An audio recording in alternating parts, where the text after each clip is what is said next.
So we would work with a few companies that you're probably familiar with, the likes of ESB, Bordemona, Calor Gas, a lot of the construction companies in the UK and the US, Balfour Beatty, Bouygues, ISG, all of the biggies.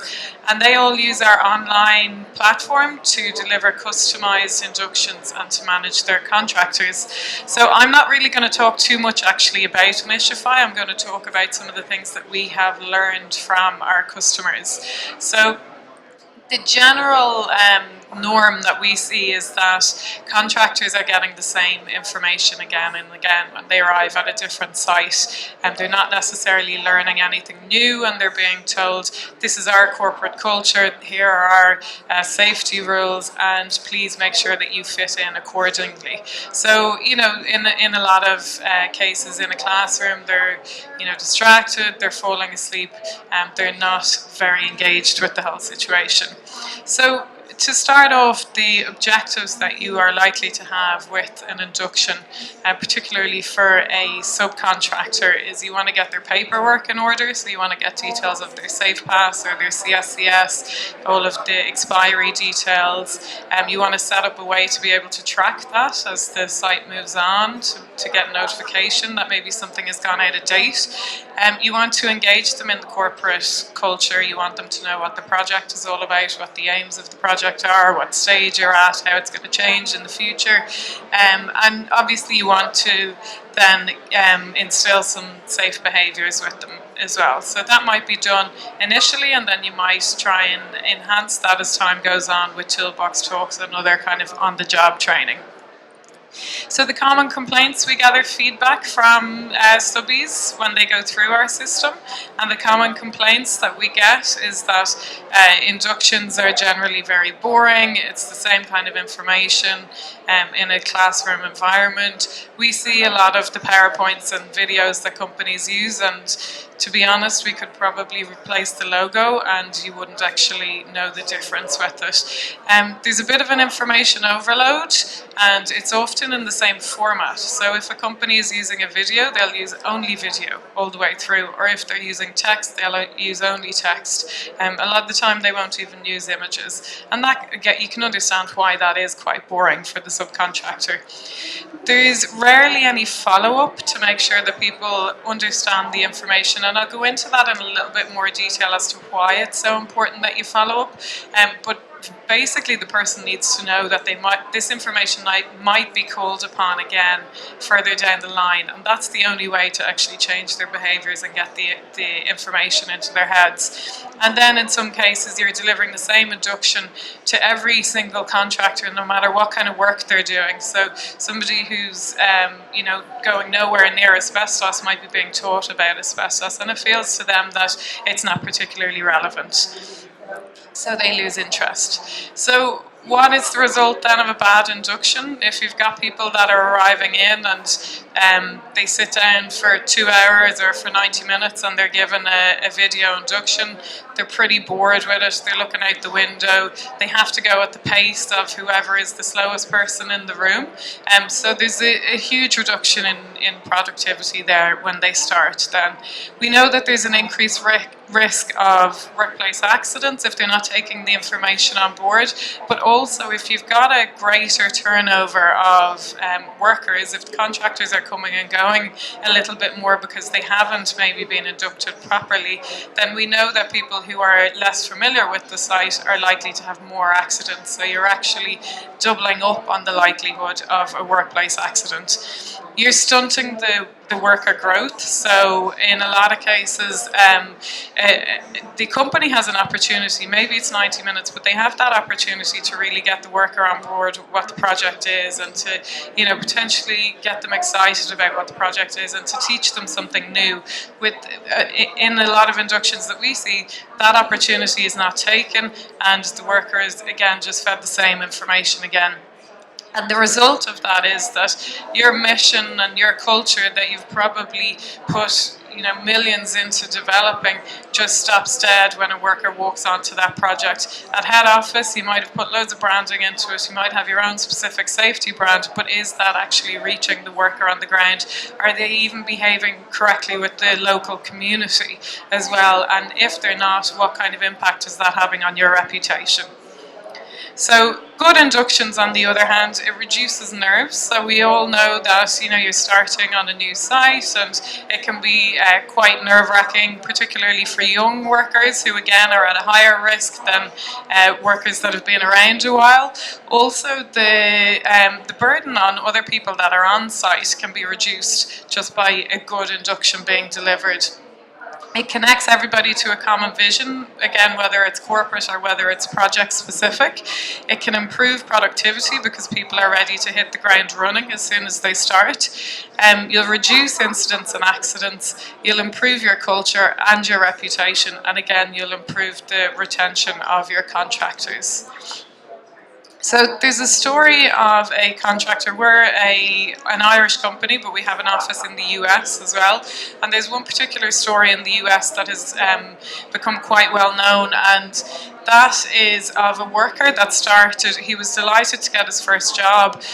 Unemployment was very high in the US at the time, and he took a selfie in his high-vis gear and he sent it to his girlfriend. And just before he started the job, he wasn't given any training at all, and within 90 minutes the guy was dead. And that was because he got zero training and he was crushed by a machine on the site. And if he had been given an induction, the thoughts over there by OSHA are that he absolutely wouldn't have been standing in the wrong place. He would have known that information. So Dr. David Michael said a worker's first day shouldn't be his last day on earth. So the first thing to remember when you're trying to develop engaging induction content is that we all learn differently. So I just want everybody to read that statement that's up there for a second. Alright, so it's not very impactful, it's just a bit of text. But then what if you look at this? You get the same information, but you're going to remember this. And the point is that visually stimulating content is going to be remembered a lot better. So in fact, it'll be remembered at a 65% higher rate after 3 days. Again, I'd ask you to just read through these 3 sentences. Alright. Now if I tell you, actually I'm going to test you on the sentences afterwards. So what's the difference? So you can see how this affects the subcontractor. If they think, I'm coming on site, I'm going to be tested right now, but am I going to be tested again on the information in 3 months' time or 6 months' time? So there are tactics that you can actually put in place. So what colour was Uncle Joe's present? It was red. Yes. So with the retention also, what's important to understand is that if you take information like this, there is obviously a learning curve with it, but any information like that will go into your short-term memory, and it won't go into your long-term memory unless you need to recall it again and again and again at different periods throughout. Now, it's obviously difficult to do that with an induction, because an induction is the first hour or so that you arrive on site. However, with things like toolbox talks or with technology, you can actually build that in through an app, through an Ishify, that the person is required to recall that information again and again while they're on site. Self-paced learning, again, we know that adults typically don't like instructor-led learning as much as they like self-paced learning, and the reason for that is that they have to go at the pace of the weakest link within the classroom. So if it is a self-paced learning, they can go back again, they can download information and revisit it if they need to, and they can always go back and re-look up a safety statement or any sort of documentation that you want to provide for them. And then repetition. So one way to take advantage of the rules of repetition is you could prepare the worker in advance with lots of information, and when they arrive on site, you're pulling out that really important information for the first 10 or 15 minutes. So they're prepared, the nerves are lower, and they're nearly ready to hit the ground running, but you've got some things that you need to repeat, and you might repeat them again in another 3 or 6 months' time. All right, so did anybody see this meme going around the internet? This poor chap fell asleep on his first day of work, and of course the internet gurus got their hands on it, and it went viral. So the point is, he obviously wasn't particularly excited on his first day of work. So some ways to kind of stop that from happening are to ask the individual to show you what they can do on their first day. So it's not, there is an advantage to say you can see if there are skills gaps or anything like that, but more so it's to say we actually care, we know that you're an individual, so give us an idea of what information you already have in your head. You've sat down in hundreds of inductions before, so the Initiify model would be deliver as much as you can online beforehand, and then when they arrive on site, then you do more of an interactive type session with them. Identify the newbies. So we know that the newbies on site are the ones that are highest at risk. So that's what a learner sticker is for. So have a way to that they stand out, so all of their colleagues know. Connect workers, so set up a buddy system so that workers don't feel uncomfortable going to somebody. They know that actually it's that person's responsibility to do that. And also gamify it.